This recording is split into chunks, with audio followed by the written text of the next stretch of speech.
بسم الله الرحمن الرحيم.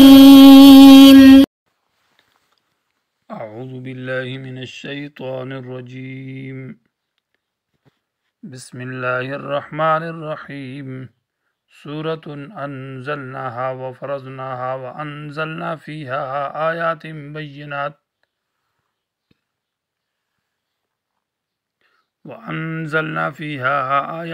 بينات لعلكم تذكرون. عزیز طلبہ کرام، سبق نمبر 287 سورۃ نور۔ سورہ نور یہ مدنی صورت ہے اور سورہ حشر کے بعد نازل ہے۔ سورہ نور کا ماقبل سورۃ المومنون کے ساتھ ربط چند وجوہات کی بنا پر ہے۔ پہلا وجہ ربط یہ ہے کہ سورہ حج کے اندر ذکر تھا مشرکین کی خباثات کا، یعنی ان کی خباثتوں کا بیان تھا، اور سورہ مومنین کے اندر مومنین کے صفات کا تذکرہ تھا، صفات المومنین۔ اب سورہ نور کے اندر صفات المنافقین کا ذکر ہے، جو معاشرے کے اندر منافق ہوتا ہے اور اطاعت رسول میں منافقت کرتا ہے۔ دوسرا ربط یہ ہے کہ سورۃ المومنون کے اندر اصلاح افراد کا ذکر تھا، انفرادی اصلاح یعنی اصلاح الفرد جس کو کہا جاتا ہے، تنہائی ایک ایک آدمی کی اصلاح، اور اس کے لیے صفات مومنین کا ذکر تھا، الذین هم فی صلاتہم خاشعون والذین هم عن اللغو معرضون الی آخرہ۔ یہاں سورۃ مومنون کے اندر اصلاح المعاشرہ ہے، کیونکہ معاشرہ بہت سارے افراد کے ایک مجموعہ کا نام ہے، اور افراد کے مجموعہ کے اندر جو اجتماعی زندگی ہوتی ہے ایک گاؤں کے ایک علاقے کے اندر، ان کا آپس میں رہن سہن اور ان کے تعلقات اور اس کے جو اصول ہے، تو اس کے اصلاح کے قوانین کا ذکر سورۃ النور کے اندر ہے۔ تو سورۃ المومنون میں اصلاح الافراد کا ذکر تھا، جبکہ سورہ نور کے اندر اصلاح المعاشرہ ہے کہ معاشرے کے اندر امن اور اصلاح کیسے آئے گا۔ تیسرا ربط یہ ہے کہ سورۃ المومنون کے اندر دفع الفحشاء کا ذکر تھا، فمن ابتغى وراء ذلك فاولئک هم العادون، جو حدود شریعت سے تجاوز کرے اور زنا اور بدکاری اور لواطت اور دوسرے دیگر جرائم کرے گا تو یہ زیادتی کرنے والے ہیں۔ اب سورۃ مومنون کے اندر اس کے بندش کے اصول کا ذکر ہے، قوانین کا، قوانین اربعہ، جو 4 قوانین ہیں، ان کے ذریعے سے فحشاء بے حیائی کو روکا جائے گا اور اس کا سدباب اور اس کو ختم کیا جائے گا۔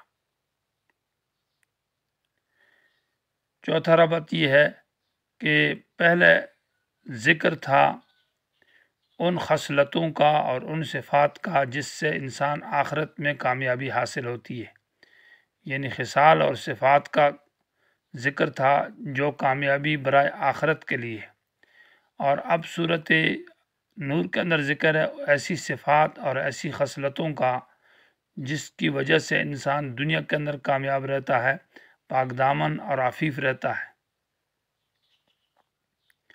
اسی طرح سورہ المومنون کے اندر ذکر تھا، انہ کان فریق من عبادی یقولون ربنا آمنا فاغفر لنا۔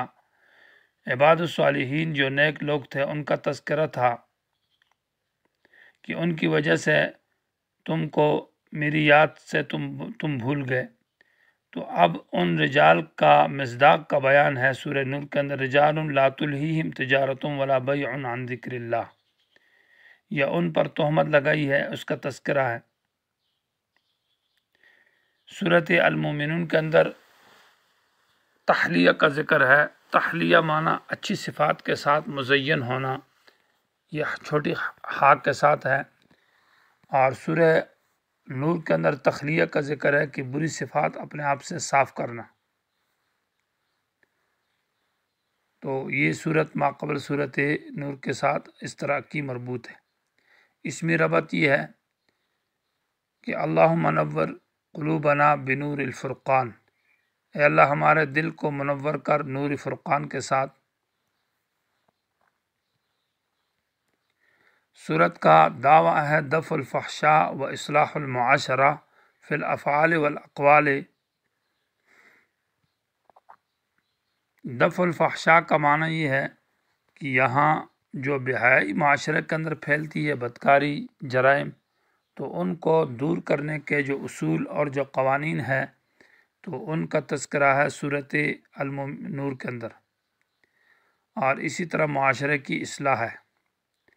معاشرے کی جو اصلاح ہے تو وہ فی الافعال، برے افعال کے اندر، یعنی افعال فحشاء، برے قسم کے افعال سے بھی روکا گیا ہے، والاقوال الفحشاء، اور برے اقوال سے، بری باتوں سے دیکھنا ہے، چلنا ہے اور باتیں کرنا ہے، تو ہر اعتبار سے برے اقوال ہو گئے یا افعال ہو گئے، اس کے اصلاح کے اصول اور فحشاء کو ختم کرنے کے اصول ہیں۔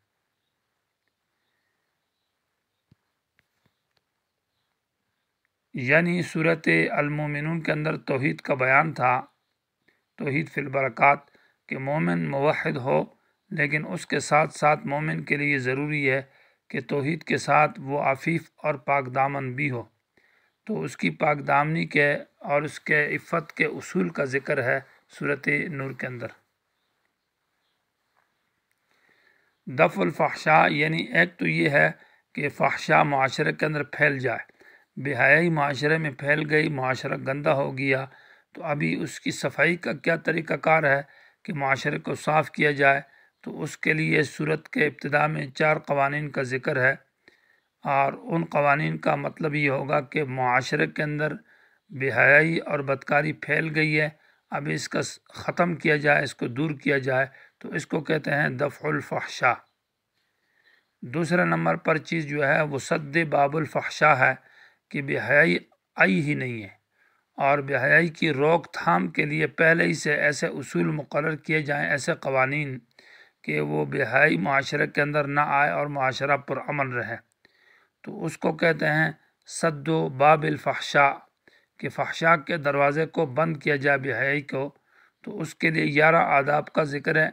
یا ایھا الذین آمنوا لا تدخلوا بیوتا غیر بیوتکم، آیت نمبر 27 کے بعد۔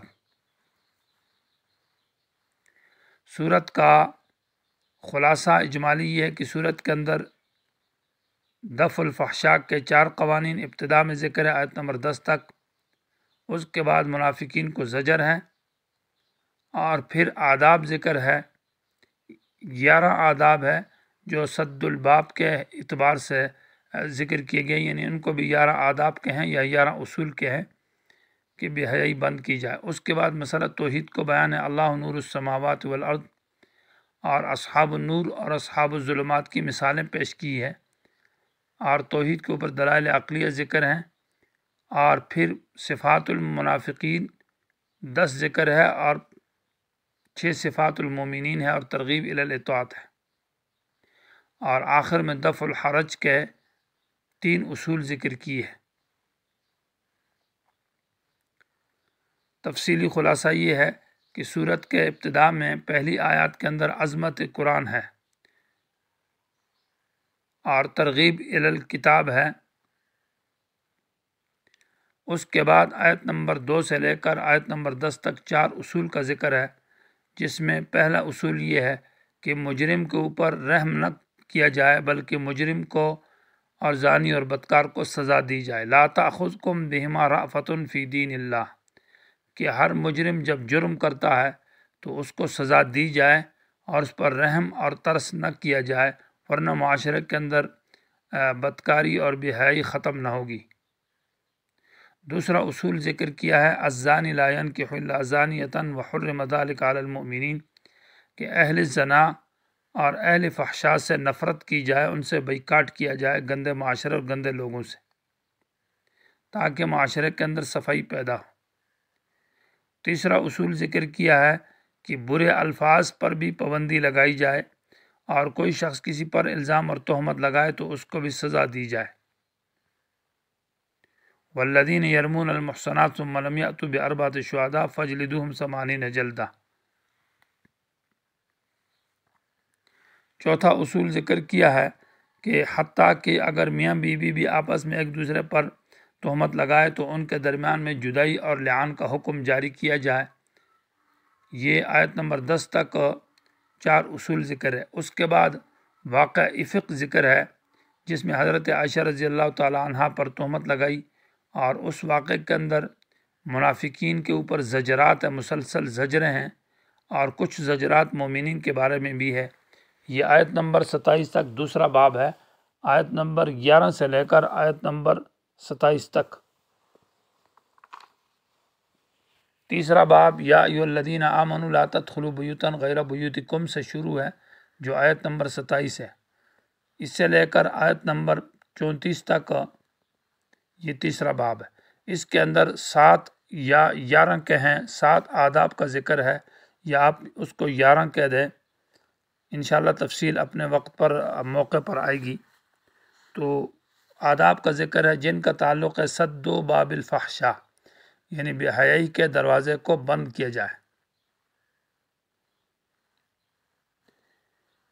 اور آیت نمبر 35 سے مسئلہ توحید کا ذکر ہے، اللہ نور السماوات والارض مثل نورہ، یعنی یہ پاک دامنی اور عفت کس طرح آئے گی، اس کے لیے انسان کے لیے موحد اور توحید کو اپنانا ضروری ہے کہ اس کا عقیدہ ٹھیک ہو۔ اور پھر اسی مثال توحید ذکر کی ہے، اور مثال توحید میں شرک پر رد ہے اور توحید کا اثبات ہے۔ اس میں اصحاب النور کی مثال بھی ہے اور اصحاب الظلمات کی بھی ہے، اور 5 دلائل عقلیہ ذکر ہے توحید کے لیے۔ الم تر ان اللہ یسبح له من فی السماوات والارض والطیر صافات، آیت نمبر 47 تک، اور آیت نمبر 47 سے 5واں باب شروع ہے۔ لقد انزلنا آیات مبینات واللہ یہدی من یشاء الی صراط مستقیم ویقولون آمنا باللہ۔ یہاں سے 5واں باب ہے جس کا حاصل یہ کہ تقابل بین صفات المنافقین والمومنین، مومن اور منافق کی صفات کو ذکر کیا بطور تقابل کے، اور اس میں منافق کی 10 صفات ذکر ہے اور مومنین کی 4۔ اور آخر اس باب کے آخر میں ترغیب ہے الی اطاعت الرسول، قل اطیعوا اللہ واطیعوا الرسول فإن تولوا فإنما علی ما حمل علیکم، آیت نمبر 54 کے اندر۔ اور پھر بشارت کا ذکر ہے، وعد اللہ الذین آمنوا منکم وعملوا الصالحات میں استخلاف یعنی خلافت، تمکینی خلافت کی طرف کہ اللہ تعالیٰ خلافت عطا کریں گے، اس کی بشارت کا ذکر ہے۔ اور دفع الحرج کے آخر میں 3 اصول ذکر کیے، ان کو اصول ثلاثہ، قوانین ثلاثہ، جو دفع الحرج معاشرے کے اندر تکلیف اور تنگی کو دور کرنے کے لیے۔ اور آخر میں پھر ترغیب ہے اطاعت رسول، اور کچھ قوانین ہے برائے تنظیم جماعت کے لیے۔ یہ صورت کا خلاصہ اور ما حاصل ہے۔